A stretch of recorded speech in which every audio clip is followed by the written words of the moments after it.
So what do you get when you mix Pixar with a little bit of anime and a little bit of Scott Pilgrim? You get Turning Red.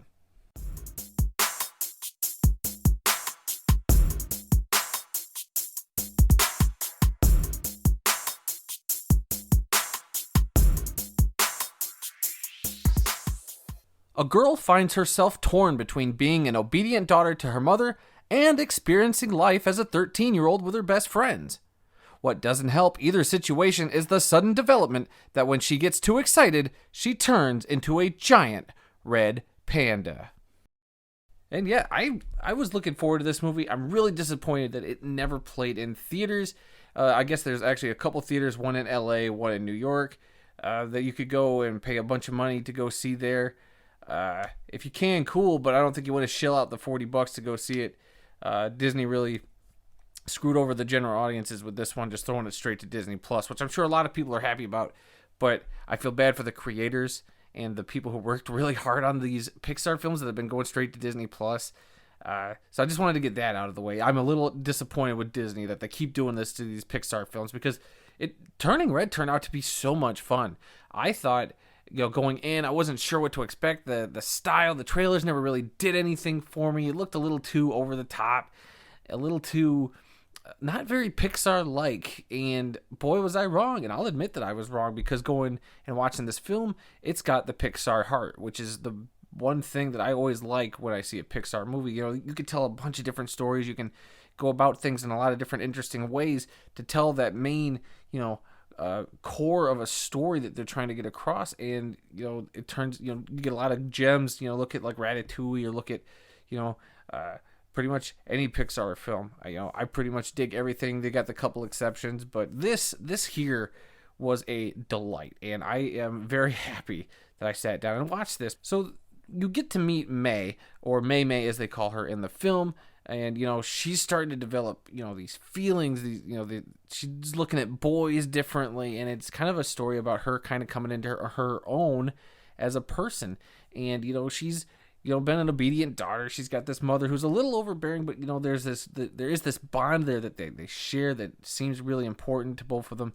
And but when May starts developing these interests in some other things, it worries her how it's going to affect her relationship with her mom, with her family.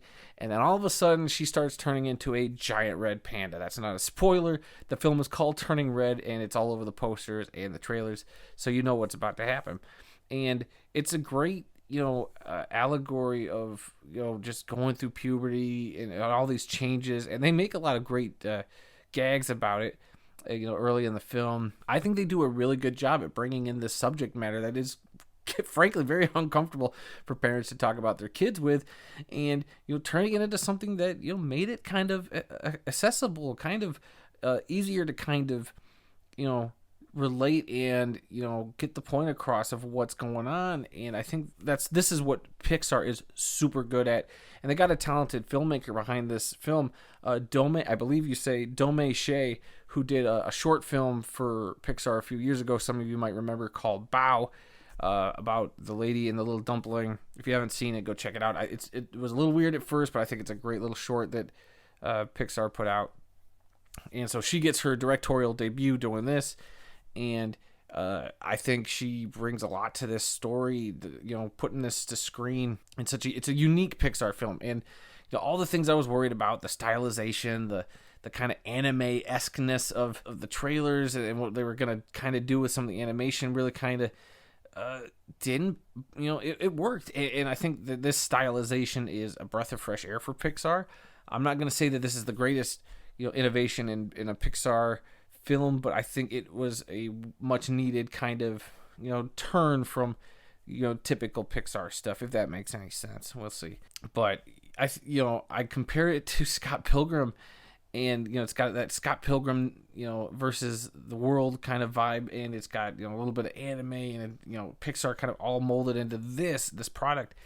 And I say that because the energy level of this film, it is just, there's lightning jokes, there's just character actions, reactions, and stuff that just happened just so quick that it's like almost if you blink you miss it. But that's kind of where a lot of the humor is. And there's some good scenes where something dramatic happens, and the daughter's freaking out, and it just, the way things kind of get cut together, edited together, just it enhances the fun and the comedic elements to this film, and the drama to this film. Frankly, it was, I had a smile on my face from the opening of the film to the end.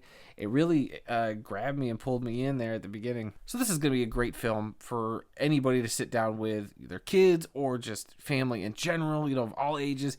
And this is, maybe you'll have conversations afterwards, maybe you won't. I think there's a lot of things in this film that we all will relate to, that we all felt going through our teenage years and through puberty and all that stuff that we don't like talking about as teenagers. But in this, it works. The voice cast is pretty good. I'm not going to say it's the greatest voice cast Pixar's ever put together. It's a lot of unknowns. You got like Rosalie Chiang as May. She, your main character. Then you have her mom, played by Sandra Oh. You have her friends, played by like Ava Morse as Miriam. You have Hyen Park as Abby, and Maitreyi Ramakrishnan as Priya. I hope I said her last name right. As her friends. And I think, the dynamic of the friendships and the way the characters are in the film are really fun, and a lot of energy to them, which I enjoyed.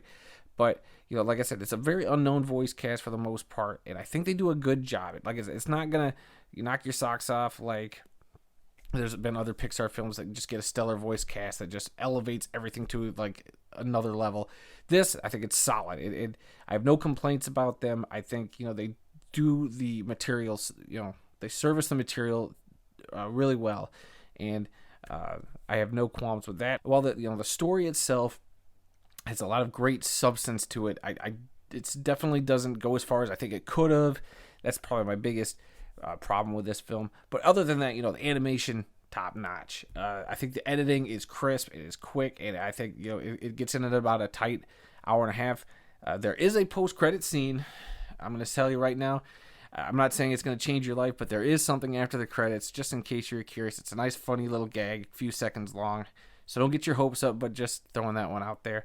And I think, this film gets in and gets out, and it does what we all want a Pixar film to do. It uplifts our spirits. It, kind of teaches us stuff, and it, and I think that's the beauty of Pixar. So, Pixar comes in, they, great storytellers. They usually put out nothing but great fare. They've had a couple exceptions, but here, I think they're back.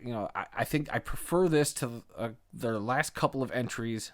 It's been a while since I've just truly, really liked a Pixar film, and I really, really did enjoy this film a lot.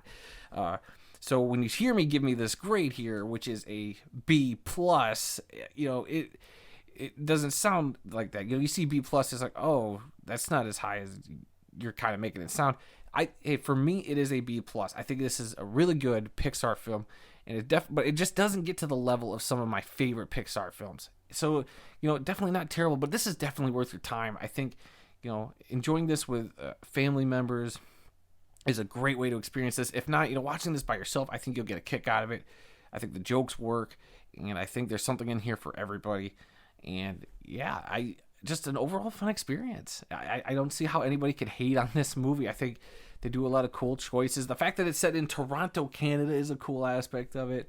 Only the second Asian lead in a Pixar film, which I think is crazy, but I like that Pixar is diversifying, and I like seeing a lot of the aspects of this film, seeing different cultures and, just different kind of characters. It's a lot of fun, and I think it's great. So there you have it, guys. That's Turning Red. Let me know what you think if you get a chance to see it, and also let me know what you think about this not being put in theaters. Leave your comments down below, because I think this should have been released in theaters. What do you guys think? I'm very curious to know. If you could also hit that like button and then hit that subscribe button along with that little bell icon. It really helps the channel out as we grow, and it notifies you whenever I drop new videos. So with that, guys, until next time, I'll be seeing you.